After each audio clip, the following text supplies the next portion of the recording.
आज की कथा का शीर्षक है अपराधी कौन। दो मित्र थे, उनमें एक का नाम था धर्म बुद्धि था और दूसरे का नाम पाप बुद्धि। दोनों की बुद्धि उनके नाम के अनुसार ही थी। गांव में धन कमाने का कोई साधन नहीं था, अतः दोनों ने सलाह की और अपने अपने माँ बापों से अनुमति लेकर धन कमाने के लिए दूर देश में जाकर मशक्कत से धन कमाने लगे और बहुत सा धन इकट्ठा कर लिया। एक दिन दोनों ने सलाह बनाई कि हमारे पास बहुत सा धन जमा हो गया है, इसलिए अब अपने घर लौट चलना चाहिए। यह सलाह करके दोनों वापस चल पड़े। जब अपने गांव की सीमा पर पहुंचे तो पाप बुद्धि ने कहा, मित्र, सारा धन घर ले जाना उचित नहीं है। धन को देखते ही रिश्तेदार और यार दोस्त धन मांगने लगेंगे, अतः हम दोनों ही थोड़ा धन लेकर चलते हैं और बचा हुआ धन यहाँ गड्ढा खोदकर उसमें दबा देते हैं, जरूरत पड़ने पर आकर निकाल लेंगे। धर्म बुद्धि ने बात मान ली और थोड़ा धन लेकर बचा हुआ धन एक गड्ढा खोदकर उसमें दबा दिया और अपने अपने घर चले गए। कुछ ही दिनों बाद पाप बुद्धि के मन में पाप आ गया और एक दिन जाकर गड्ढे से सारा धन निकालकर गड्ढे को मिट्टी से उसी प्रकार ढक दिया जैसे धर्म बुद्धि के सामने ढका था। अगले दिन उसने धर्म बुद्धि के पास जाकर कहा, मित्र, मेरे घर में अचानक धन की आवश्यकता पड़ गई है, अतः चलकर दबे हुए धन को ले आते हैं। धर्म बुद्धि को कोई आपत्ति थी ही नहीं, इसलिए उसने पाप बुद्धि की बात मान ली। दोनों जंगल में गए और मिट्टी हटाकर गड्ढा खोदा, पर गड्ढे में दबे धन को तो पाप बुद्धि पहले ही निकाल ले गया था। उसने चालाक बनते हुए कहा, धर्म बुद्धि, तुम तो बड़े पापी हो, मुझे बिना बताए यहां से सारा धन निकाल ले गए, पर तुम्हारी चालाकी चलने नहीं दूंगा। चलो घर चलकर उस धन में से आधा मुझे दो। धर्म बुद्धि तो निर्दोष था। पाप बुद्धि की बात सुनकर उसे क्रोध आ गया।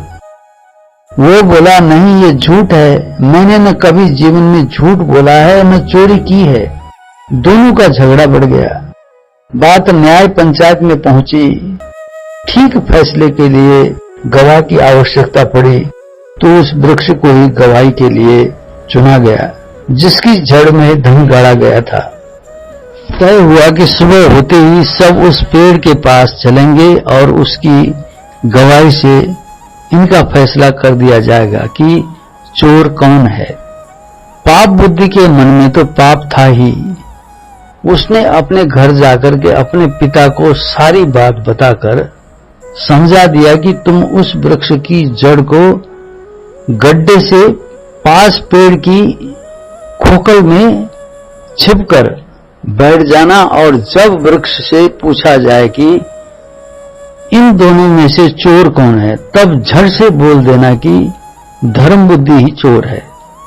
सुबह हुई तो पंचायत के लोगों के साथ ही धर्म बुद्धि और पाप बुद्धि भी वहां पहुंच गए। पाप बुद्धि का पिता पहले से ही जाकर वृक्ष की खोखल में छिप गया था। जाते ही पंचों ने वृक्ष की ओर देखते हुए कहा, वृक्ष देवता, इन दोनों में से कौन चोर है, पाप बुद्धि या धर्म बुद्धि?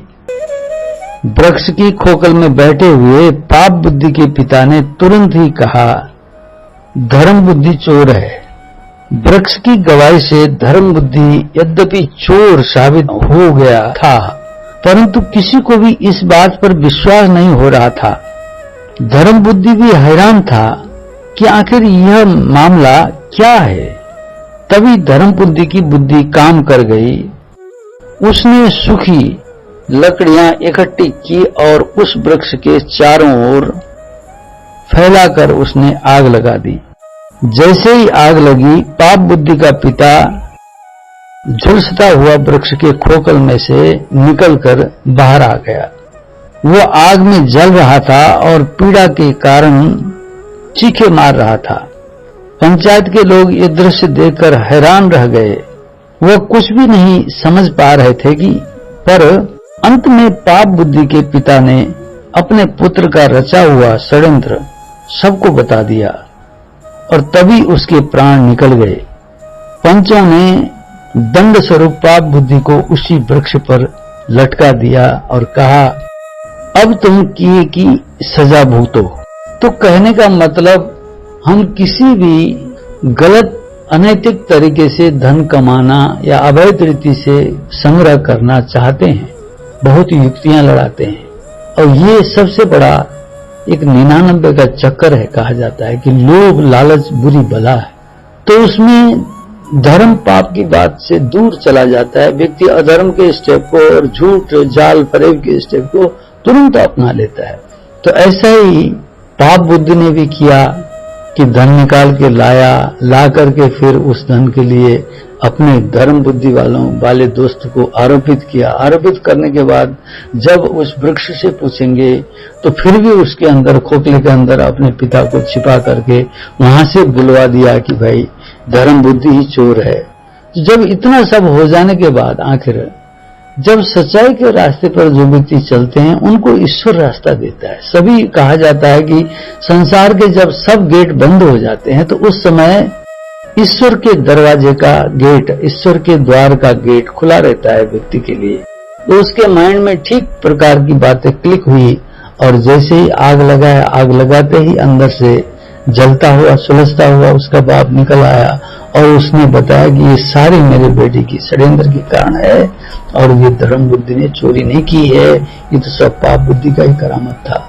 तो इस प्रकार बहुत व्यक्ति अपने अल्पकाल के सुख के लिए अपने नैतिकता को बेचकर, ईमानदारी को बेचकर, सच्चाई को बेचकर, सफाई को बेचकर अपने आप को झूठ जाल फरेब के अंदर में होते हुए भी सच्चाई का मखौटा लगा करके, माने एक उसके अंदर छिप करके अपने आप को सच्चा प्रमाणित करने लगते हैं। परंतु ये अल्प आयु होता है, इसकी दीर्घजीवी अवस्था नहीं रहती सकती है, उसका अंत हो जाता है। एक समय ऐसा होता है जिस प्रकार की सूर्य उदय हो जाता है तो सारे संसार के अंधकार स्वाभाविक दूर हो जाते हैं।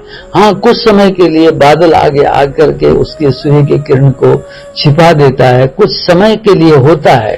तो कहा जाता है कि 2 दिन की चांदनी फिर अंधेरी रात हो जाती है। तो इस प्रकार से सच्चाई सफाई ही वास्तव में सबसे बड़ा धर्म है, तप है। इसी से हमारे जीवन की में जो भी झूठ जाल फरेब के बादल आते हैं उनसे तुरंत ही हम मुक्त होकर के एक सूर्योदय और सूर्य की किरण में एक सवेरे के अवस्था में हम पहुंच जाते हैं। वैसे ही हमारा जीवन जने ये सदा ये अनुभव करे कि मुझे क्षणिक काल के लिए कोई जाल फरेब और झूठ और गलत राहों में चल करके अपने आप को सच्चाई सफाई वाला प्रमाणित नहीं करना है, ताकि मेरे अंदर ही सच्चाई सफाई के गुण, विशेषता और स्वभाव संस्कार हो, जिससे सदा काल के लिए मेरी सच्चाई कायम रह सकेगी और मैं सच्चा व्यक्ति कहला सकूंगा। यही सच्चाई का गुण सबसे बड़ा धर्म है।